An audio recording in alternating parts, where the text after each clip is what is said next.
Happy New Year! Welcome to 2023. As part of the new year, I am upgrading my gaming PC. I have a lot of new parts. I'm pretty much doing a full upgrade, pretty much. Some of the stuff I'm keeping, but most of these parts are being upgraded. And as part of that, I got a new case. And the purpose of this video is we're going to unbox and review this case. This case has actually become pretty popular on Amazon. So this is the Corsair 4000D airflow. So this case pretty much checked all the boxes for what I need. I need a full-size ATX case, and I wanted it to be able to have good airflow because I'm putting in an RTX 3000 series GPU, and even though it's not the most power-hungry one, I still want it to have all the ventilation that it can possibly get. So with that said, let's go ahead and do a little unboxing here. So it comes in this cardboard box with all the Corsair branding on it. Yeah.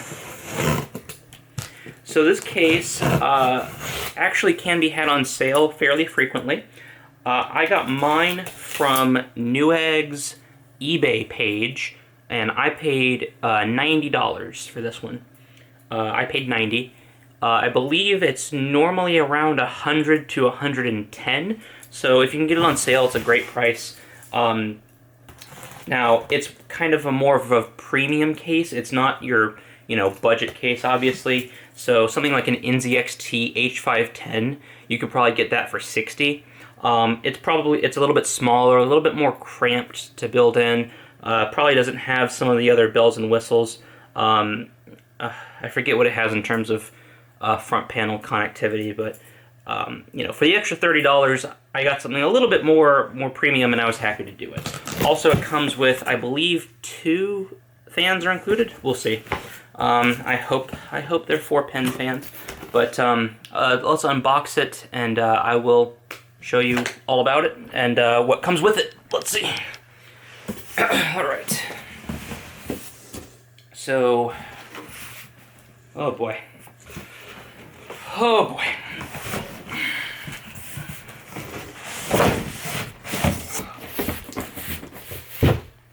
Alright, so we got the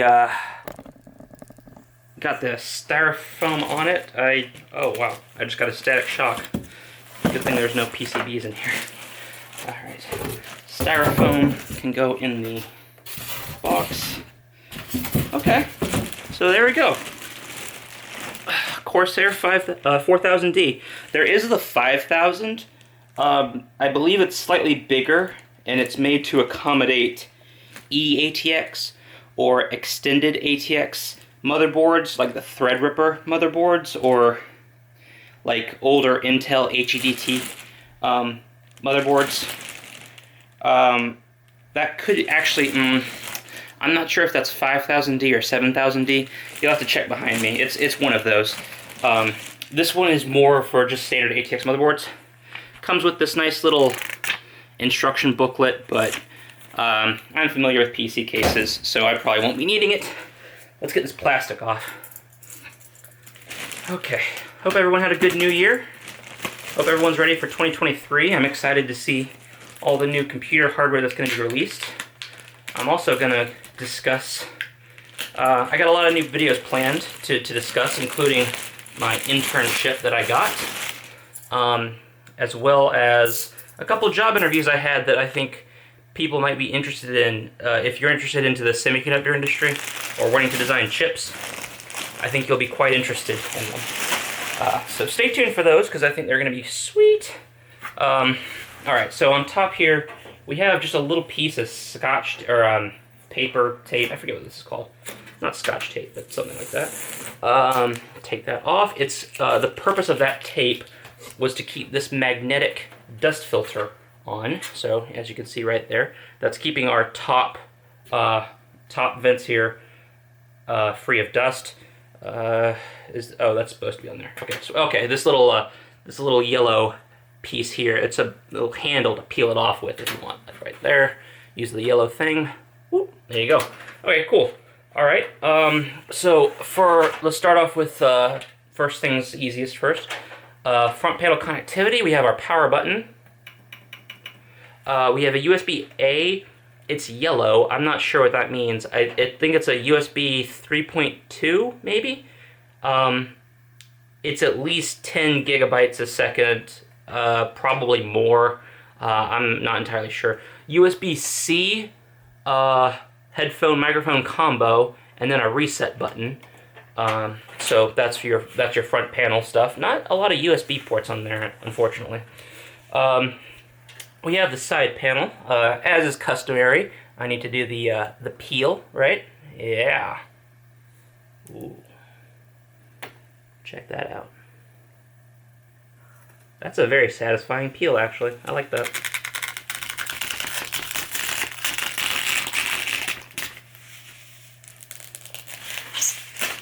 Cool.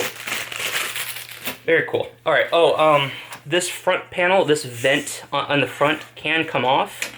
It's, oh, that's cool. Okay. So it uses these little pegs, these little like circle sphere pegs, and what it does is it just goes into these little clips in the front here. So all you have to do is just push it in. That's probably a little bit more robust than just magnets. So that's nice. This right here is a dust cover. Does this, yep, right here. You see that little latch? Pull that down, there you go. You have access to your fans. That's nice, I like that. Oh, wait, what? Oh, that's magnetic, that's sweet. Sweet! This case is very well designed. I will say, I've not been a fan of like Corsair peripherals for a lot of my life, even though I've owned a couple of them. But I will say, one thing that I do like about Corsair is their cases. I don't use their keyboards and mice a lot, even though I used to. I don't use their power supplies at all, but their cases is always something that I can count on to be very, very well made, no matter the price point. So that's something that I like. On the bottom, we have our 120 mil, or is that 120? That might be slightly bigger. Yeah, that's slightly bigger. It's a dust filter for our power supply. This is meant to accommodate slightly larger power supplies, which is what we're going to be putting in here. And then you have your little tab, pull that out, put it back in, there you go. Bottom, these are mounting holes for, I think, a hard drive and SSD cage. We'll get to that in a moment. Now, we have to take this glass side panel off. And this is kind of, in my opinion, a weakness of the case. Oh, are these captive? Oh, please tell me these are captive. Are these captive thumb screws? They are. That's awesome. Oh, that's so nice. I like that. But you have to do the thumb screws to... Oh, shoot. Okay. You have to do the... Excuse me. You have to do the thumb screws to take off the glass side panel. I mean, I've seen cases that were half the price of this thing that have a hinge that you can just open and close with a little handle, the side panel. So that's kind of a bummer, but what can you do?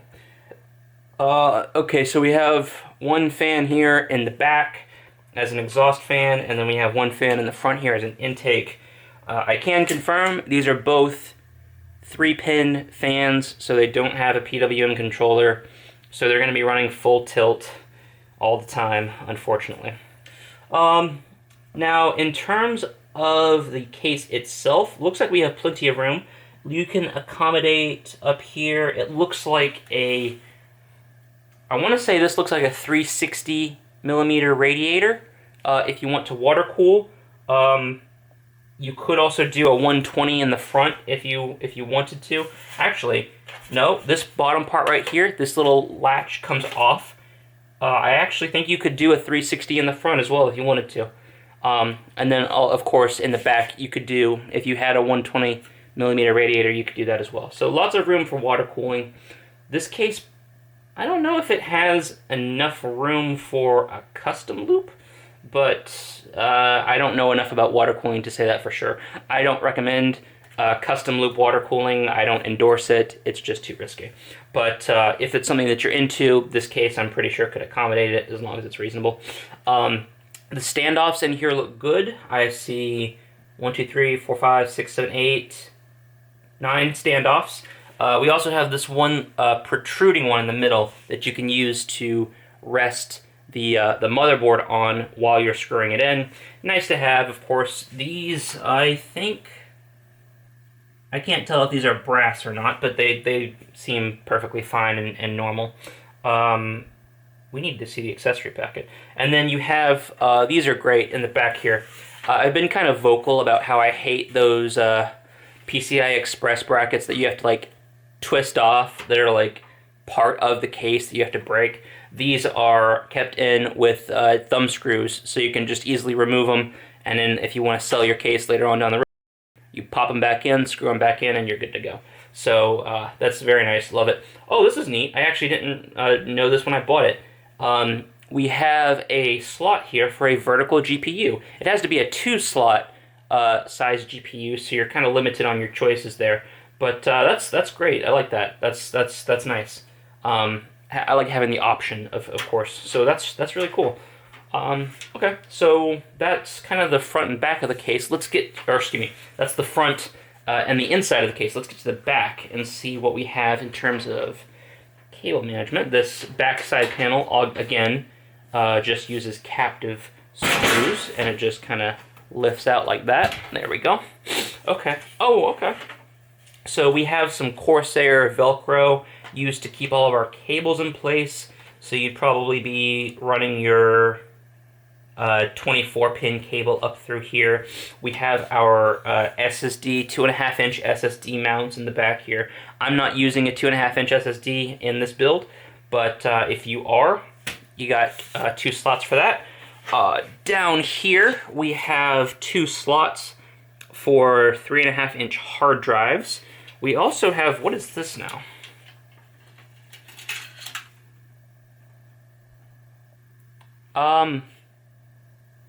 If someone knows, I am not familiar with this, actually.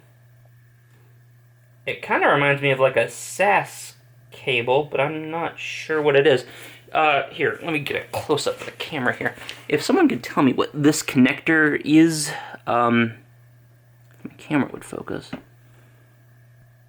If you know what that connector is, let me know, because I'm not familiar with that at all. Yeah, what does it say? It doesn't have any markings on it, so I don't know what it says.